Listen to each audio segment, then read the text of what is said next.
O exército inglês inteiro parou. Homens armados, veteranos de guerra, guerreiros que haviam marchado centenas de quilômetros consumidos pela raiva, simplesmente não conseguiam atravessar uma única ponte, porque havia um homem no caminho, um único homem. Enquanto os vikings recuavam em pânico para reorganizar suas linhas, aquele guerreiro permaneceu sozinho sobre as tábuas estreitas da ponte Stamford, segurando o machado dinamarquês enorme com as duas mãos, encarando o avanço inglês sem demonstrar medo.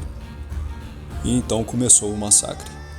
Um inglês avançava e era partido ao meio. Outro corria por cima do corpo do companheiro morto e também caía. Outro tentava perfurá-lo com uma lança e nada acontecia. Segundo os relatos medievais, aquele guerreiro parecia impossível de parar.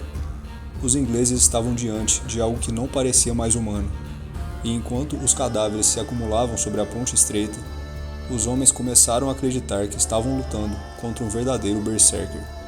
Aqueles guerreiros lendários da era viking, que segundo as sagas nórdicas, entravam num estado de fúria tão brutal que não sentiam dor, medo ou compaixão, se tornavam um espírito vingativo.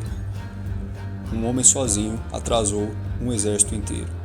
E naquela manhã de 25 de setembro de 1066, enquanto o sangue escorria pelas águas do rio Derwent, a era viking estava morrendo junto com ele.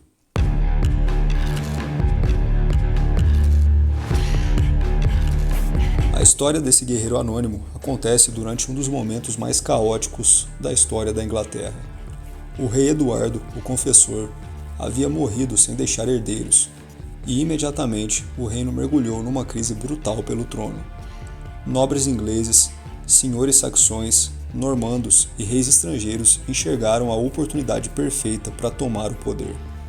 Os ingleses escolheram Harold Godwinson como novo rei, mas essa decisão enfureceu outros homens poderosos que acreditavam possuir direito legítimo à coroa. Um deles era Guilherme da Normandia, que começava a reunir forças do outro lado do Canal da Mancha para invadir a Inglaterra. Mas o outro era ainda mais perigoso do que Guilherme. Seu nome era Harold Hardrada, um homem cuja vida parece saída de uma lenda. Hardrada estava lutando no Oriente, servindo como mercenário da guarda Vareg, em Constantinopla, travando guerras no Mediterrâneo, sobrevivido a incontáveis batalhas e conquistado o trono da Noruega pela força. Ele não era apenas um rei, era considerado um dos guerreiros mais experientes e temidos de toda a Europa. E quando viu a Inglaterra dividida e vulnerável, decidiu fazer aquilo que os vikings haviam feito durante séculos: invadir. Em setembro de 1066, Harold Hardrada partiu rumo à Inglaterra com centenas de navios e milhares de guerreiros nórdicos. Ao lado dele vinha Tostig Godwinson, irmão exilado do próprio rei inglês Harold Godwinson. Era uma batalha movida por ambição, vingança e poder. Os vikings desembarcaram no norte da Inglaterra e rapidamente esmagaram as forças locais. York caiu diante do exército nórdico e tudo parecia indicar que mais uma vez os vikings dominariam as terras inglesas. Enquanto isso, o rei Harold Godwinson estava no sul, esperando a invasão normanda de Guilherme. Mas quando recebeu a notícia de que os vikings haviam tomado o norte, ele fez algo diferente. Reuniu seus homens e marchou cerca de 300 quilômetros em apenas 4 dias. Seus soldados caminhavam praticamente sem descanso, carregando armas, escudos e armaduras pesadas. Muitos estavam exaustos, destruídos, mas continuavam avançando porque sabiam exatamente o que aconteceria se falhassem. Se Hardrada consolidasse a sua invasão, a Inglaterra cairia novamente no domínio viking. A velocidade absurda da marcha inglesa pegou os nórdicos completamente desprevenidos. Harold Hardrada acreditava que os ingleses ainda estavam longe demais para representar algum perigo. Muitos dos seus homens haviam deixado as armaduras para trás por causa do calor e da confiança. Eles estavam na ponte Stamford esperando reféns e suprimentos quando viram o exército inglês surgindo de repente no horizonte. O choque foi imediato. Os vikings correram para atravessar a ponte sobre o rio Derwent, enquanto tentavam desesperadamente reorganizar as suas forças do outro lado. Se os ingleses atravessassem rápido demais, o exército nórdico seria destruído antes mesmo de conseguir formar as suas linhas de combate. Então, alguns guerreiros ficaram para trás para ganhar tempo, e entre eles surgiu o homem que entraria para a lenda. As fontes medievais não revelam seu nome. A própria crônica anglo-saxônica apenas menciona que um guerreiro sozinho segurou os ingleses na ponte para impedir a sua passagem. Mas as sagas posteriores transformariam aquele homem em algo muito maior. Um berserker. Os berserker ocupavam um lugar quase sobrenatural na imaginação nórdica. Eram guerreiros associados à fúria animalesca, homens que lutavam como se estivessem possuídos por espíritos selvagens. Diziam que entravam em transe antes da batalha, abandonando completamente o medo e a razão. E olhando para o que aconteceu naquela ponte, é fácil entender por que os ingleses passaram a enxergar aquele guerreiro dessa forma. A ponte estreita anulava a vantagem numérica inglesa. Apenas poucos homens conseguiam avançar por vez, e todos precisavam enfrentar diretamente o machado viking.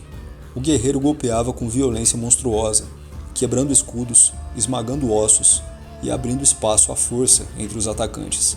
Os ingleses avançavam sobre os corpos dos companheiros mortos apenas para se juntar a eles segundos depois.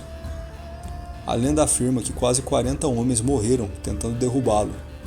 Provavelmente esse número foi exagerado ao longo do tempo, mas isso quase não importa. Mesmo que ele tenha matado apenas 10 ou 15 homens, o feito continua absurdo. Porque batalhas reais não funcionavam como nos filmes. Homens hesitavam.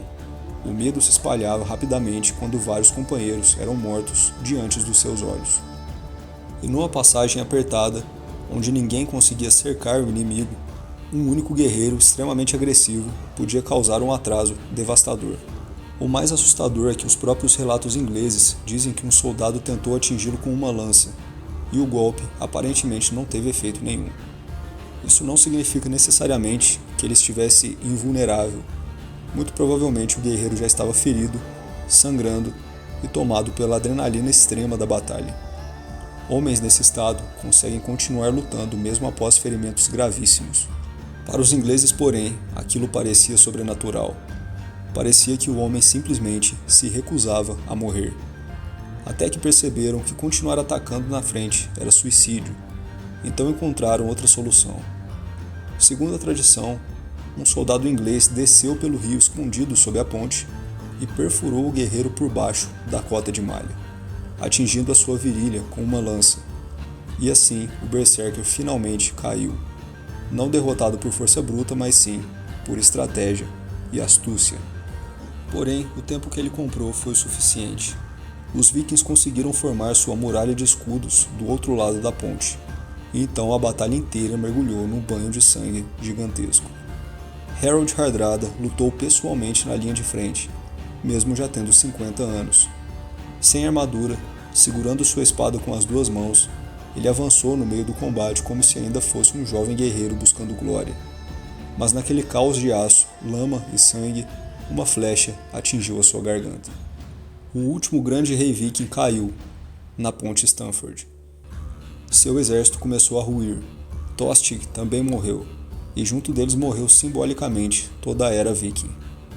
Depois daquela batalha, nunca mais haveria outra grande invasão nórdica na Inglaterra. Após essa vitória, os ingleses mal tiveram tempo para comemorar, porque apenas alguns dias depois, um novo invasor pisaria em solo inglês vindo pelo sul. Guilherme da Normandia finalmente atravessou o mar, levando Harold Godwinson para a batalha que mudaria para sempre a história da Inglaterra. Mas mesmo diante de reis, invasões e batalhas gigantescas, um detalhe atravessou quase 1000 anos de história sem ser esquecido: o homem sozinho na ponte. O guerreiro sem nome que encarou um exército inteiro e, por alguns minutos sangrentos, transformou a ponte Stamford num dos momentos mais lendários de toda a história medieval. A banda Amon Amarth tem uma canção sobre esse guerreiro, chamada de The Berserker at Stamford Bridge, honrando seu legado e cantando sobre o seu feito lendário naquela ponte.